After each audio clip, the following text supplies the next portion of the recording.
আলাইকুম। আশা করি সবাই ভালো আছেন। আমি আল্লাহর মতো ভালো আছি। চলে আসলাম নতুন একটা রেসিপি। আজকে রেসিপি হলো মিষ্টি লাউ ভাজি করব। এখানে মিষ্টি লাউ কাটটা আমি দইয়ে রাখিয়ে দিছি। আর এখন পাতিলটা গরম হয়ে গেছে। এখন আমি পরিমাণ মতন তেল দিয়ে দিব।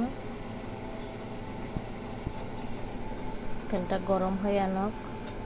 তেলটা গরম হয়ে গেছে। এখন পেঁয়াজগুলো দিয়ে দিব।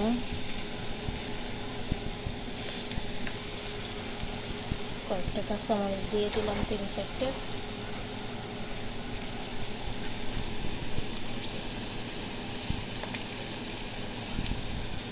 ভালো করে এখন বাইরে দিব।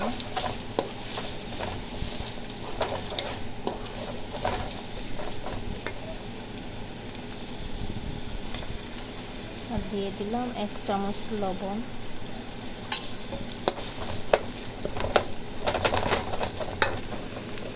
দিয়ে এখন হালকা একটু ব্রাউন কালার হইলে মিষ্টি লাউটা দিয়ে দিন।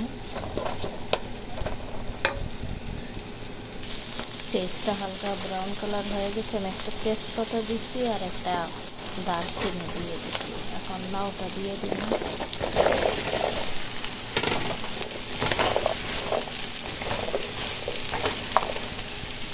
দিয়ে 1/2 চামচ জিরার পাতি আর 1/2 চামচ হলুদের পাতি দিয়ে দিলাম। দিয়ে এখন ভালো করে কষাইয়ে নেব। এইভাবে লাউ ভাজি করে এইভাবেও খুব মজা হয়, আবার মশলাটা কষাইয়েও রান্না করা যায়। মানে 2 রকমভাবে করা যায়।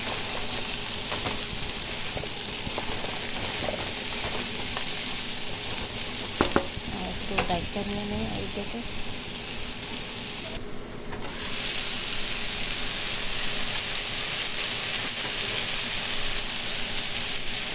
একটা খুব সুন্দর কালার আসছে।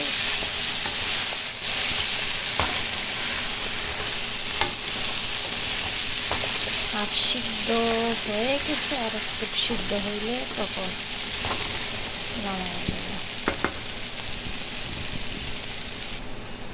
তো আমার ভাজিটা মোটামুটি হয়ে গেছে। এখন আমি ধনিয়া পাতাটা দিয়ে দিব।